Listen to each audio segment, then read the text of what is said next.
Folks, what's going on? Heir of Carthage back. I know I have been highly absent most of the last week. It's the same old, work is just crazy. It was the beginning of the fiscal year. I've got a lot of projects that coincide to it, and this was towards the end of it. And as you all know, with most things in life, people wait until the end to get things done, and so this week was particularly crazy. In fact, I am actually busy working today on Saturday while I'm recording this. So I took a break from work to do a little bit of recording. So yeah, it is not relented yet, though I think I only have like one or two more of these things left. So hopefully it will relent at some point soon. But in any case, here I am. So let's check this match out. We're going to actually have Thrace versus Kush, or the Odrysians versus Kush. I'll probably say Thrace more often.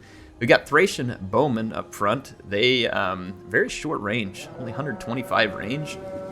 Yikes. So yeah, that's a short range bowman, but I'm assuming that they're cheap. We've got some mercenary falxmen right behind them, which are some cheap, high charge, low armor infantry. A couple of Thracian nobles. And then on the flanks are more Thracian warriors, which Thracian warriors are going to be slightly better than the mercenary falxmen. So we've got 4 of them in total, and it looks like 4 of the heavy Thracian nobles. And then as far as cavalry, there's 2 Thracian horsemen on each flank, and then a couple of Thracian cavalry. So everything is thraced out from Thrace. Anyway, they like to represent their home country. Let's go check out Kush. We've got some Nubian bowmen up front, which do have a range advantage. I would imagine that would be nice. These are very cool models on a lot of these desert units. I like the clothing and the aesthetic of these desert units. They have some cool stuff. We've got Kushite slave infantry up front. And then in terms of the main line, we're going to have some spearmen out here on the flank. And then we've got some Shotel warriors. Is that a charge going on? No. Okay. I thought maybe I was missing a charge for a minute. Shotel warriors. So let's get a little bit of a feel for them. Check out their weapons. So they've got like the kind of curved scythe type sword there. The Shotel warriors are going to be, decent overall.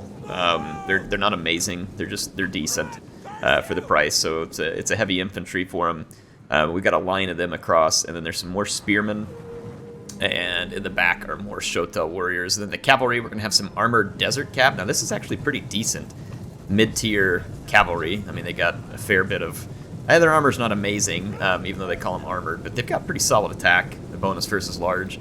Again, they're going to be a decent mid-tier cavalry, and I believe that there's 4 of them. And then we have some scythe chariots for the general. So this is a high-risk, high-reward pick for the general. He's going to need to steer clear of the Thracian cavalry, and I like that positioning of the Thracian cavalry just to make Kush nervous. Now, this is going to be an interesting one. I would say the Thracians over here are going to be particularly susceptible to missile fire because they don't have good shields, they don't have good armor.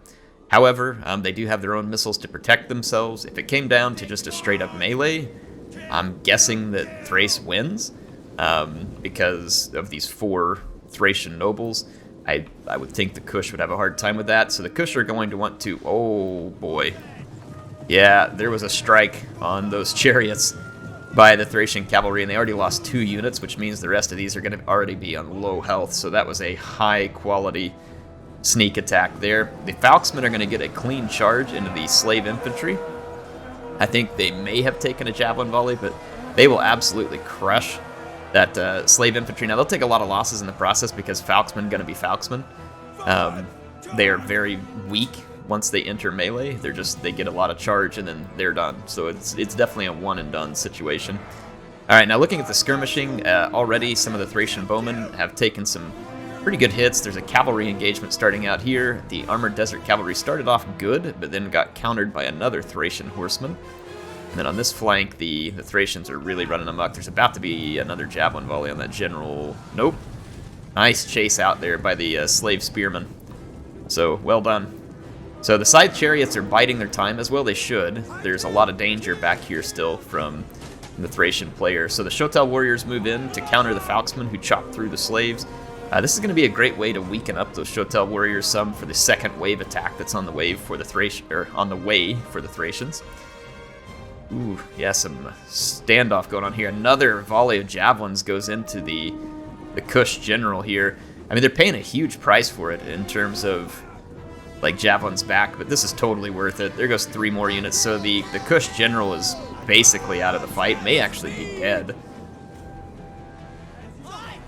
Yeah, no, they routed. So, wow, that's gonna hurt.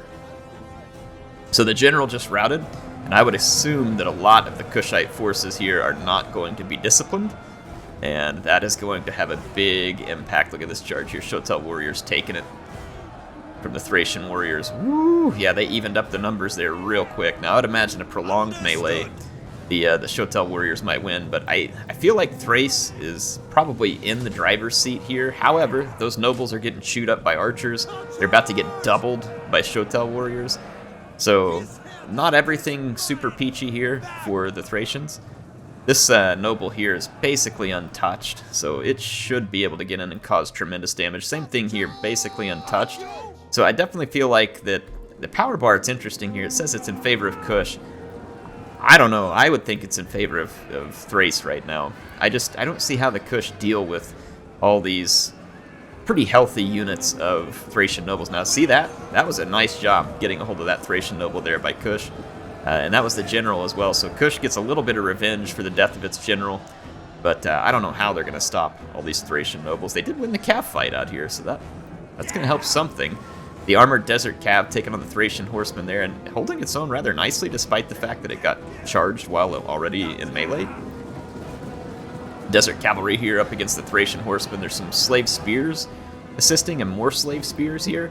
If these archers can stay alive, it looks like most of the Nubian bowmen are gone. I don't know how much ammo this unit has, but it is definitely making its presence felt into the back of those Thracian nobles. So perhaps I underestimated Kush and their resolve. We'll see. This is a nice charge here. Those Thracian warriors are going to absolutely level that slave spear unit. Yeah, those archers are going to be really critical here. And I think this armored desert cavalry needs to extract itself from the... Well, it can't, actually, because if it does... Oof, yeah.